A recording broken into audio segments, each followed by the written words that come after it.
Can I ask you to tell us a little bit about yourself, your name, your business, and what you do normally day to day?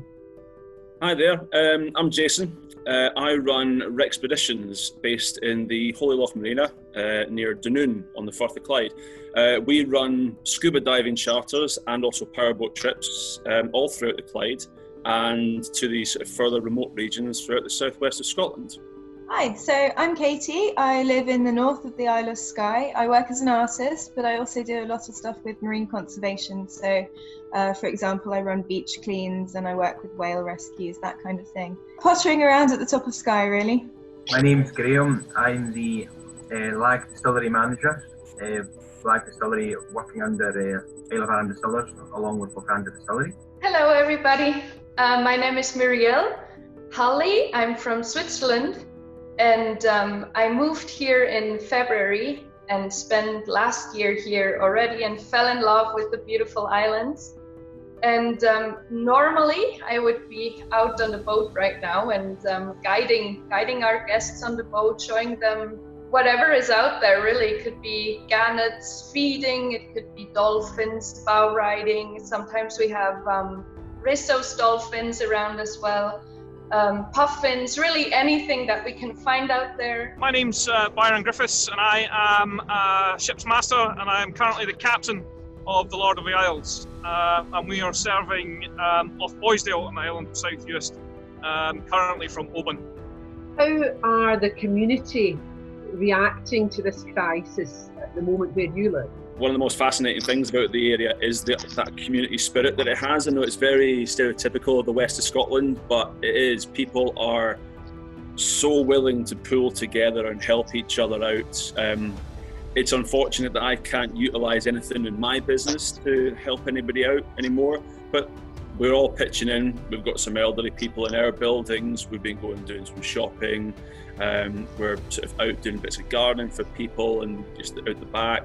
But generally, yeah, people have been using anything they can in their business to help out, and generally people are mucking in. You know, it's great to see. Well, we've been very lucky. We've got a great team that set up something called Skye Community Response. So what it is it's a helpline where anyone in the community can give us a call and we'll put you through to either health services, or we can pick up prescriptions, sort out food, put people in contact with food banks. Basically anything that anyone needs, we can see if we can do it. And we also do a befriending service, so we can call in on people every couple of days just to make sure that they're okay. So although it's a really awful time, what we've seen is that it's helped.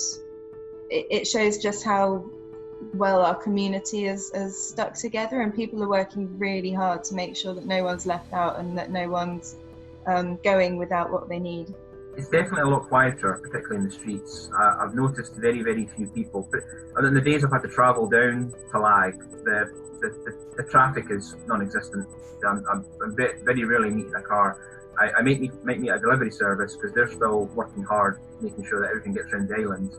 I think overall what really is happening is that people get together and there's just huge, like not physically getting together, but just helping each other out. Like they will go buy the groceries, and I think it's kind of the beautiful part probably of the whole crisis right now is how people really start to look after each other. And so that's the nice part of it. The crew's morale actually is very good. It's quite high. We've got a minimum crew on board at the moment. So normally we would sail with 27 crew at this time of year, down to 23, which is our absolute core minimum crew that we can legally sail with.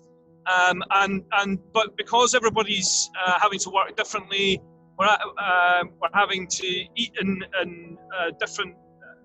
We're actually using the cafeteria to eat, albeit with distancing measures in place. But actually, that's actually boosted the camaraderie and the morale on board, and so there's a lot more mixing and social activity between the crew, which is quite good as well. Are there any particularly standout stories you can think of, or anything particularly good news thing that you're aware of that is happening in your community? So there's a group of people who have been basically creating scrubs and sort of personal protective equipment for some of the nursing staff and bits up at the local hospital.